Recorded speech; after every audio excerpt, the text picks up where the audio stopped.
And now we have with us our U.S. Congressman from District 10, the Honorable Michael McCaul. Thank you, and what a beautiful day to pay tribute. I want to thank everyone for being here, part of this great ceremony. We gather here today to honor and to remember. To honor those who are serving, and to honor those who have served, and to remember those who made the ultimate sacrifice for their country. I'd like to take a moment of silence, have a respect.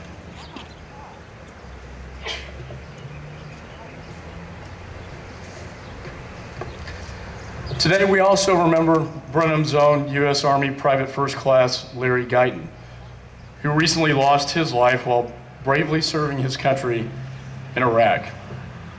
Larry attended Brenham High School and graduated in 2004 from Belleville High School.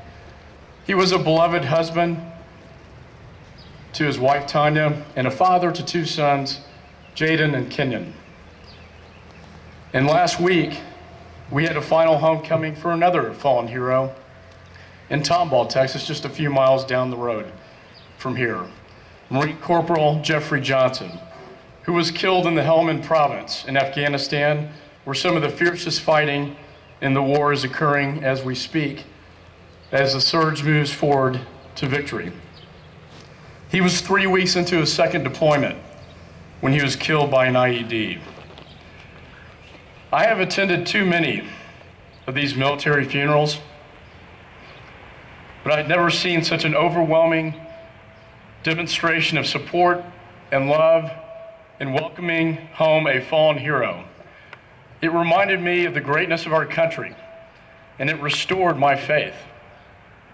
And it was inspiring to me that at a time of great tragedy and sorrow, over 30,000 people in a small town showed up to pay their respects, to show their appreciation for a man who made the ultimate sacrifice for his country, to signal to the rest of the nation that patriotism and love of country are still alive and well.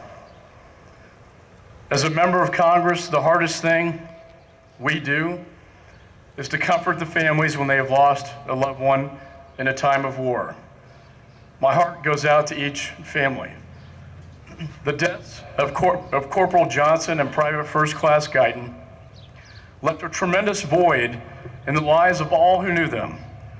And we will forever remember these brave young men who served their country with honor and distinction. But they did not die in vain. They were part of something greater than themselves. They were on a mission for liberty and freedom, and a mission to liberate the world from the evils of terrorism. I can't think about this day, Memorial Day, without thinking about my father, who served in World War II. Now, he's not with us today, but he is in my heart. He was part of what we now call the greatest generation. But we now have a new great generation of heroes serving in Iraq and Afghanistan. And those who have given their lives embody what we see in the Gospel of John when he said, "Greater love hath no man than this, that a man lay down his life for his friends." Well done, good and faithful servants. May God bless them, and may you hold them in the palm of his hand. I'm committed to do all I can in the Congress to assist the men and women serving overseas and to take care of them when they come home. My father was the first in our family to attend college thanks to the GI Bill. And I was proud to be a co-sponsor and help pass the new GI Bill.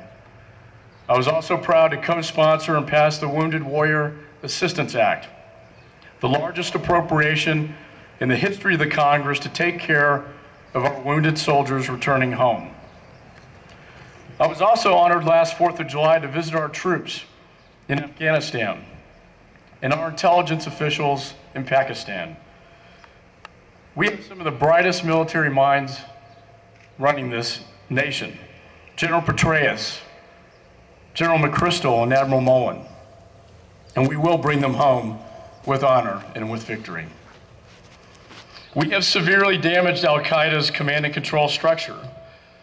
They are desperately resorting to smaller scale attacks, as we have recently witnessed over the past year, from Major Hassan's murders at Fort Hood, to the Christmas bomber, to the Times Square bomber.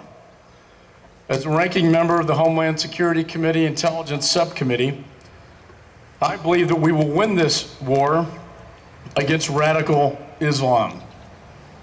And yes, make no mistake, the enemy is radical Islam. And we are fortunate in this country that we have no shortage of brave men and women who are willing to serve. In fact, there are more men and women serving in uniform from the great state of Texas than from any other state of the Union. And I take great, great pride as a Texan on that.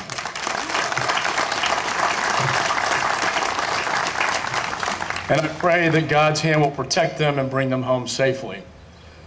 I'd like to close with a quote from Abraham Lincoln's Gettysburg Address, because his words so many years ago are still so relevant today.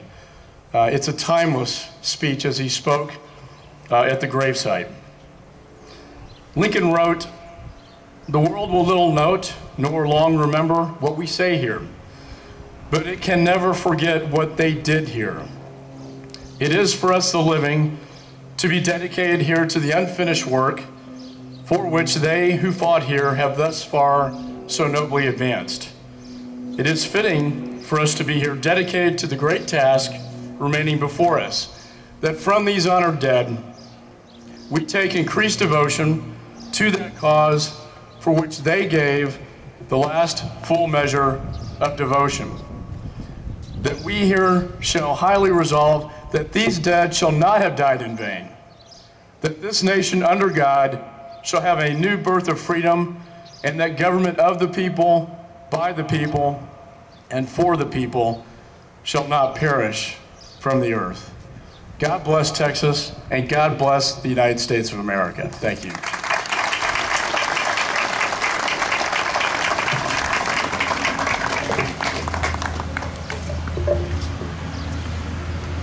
Today we have with us our guest speaker, a very highly decorated Vietnam era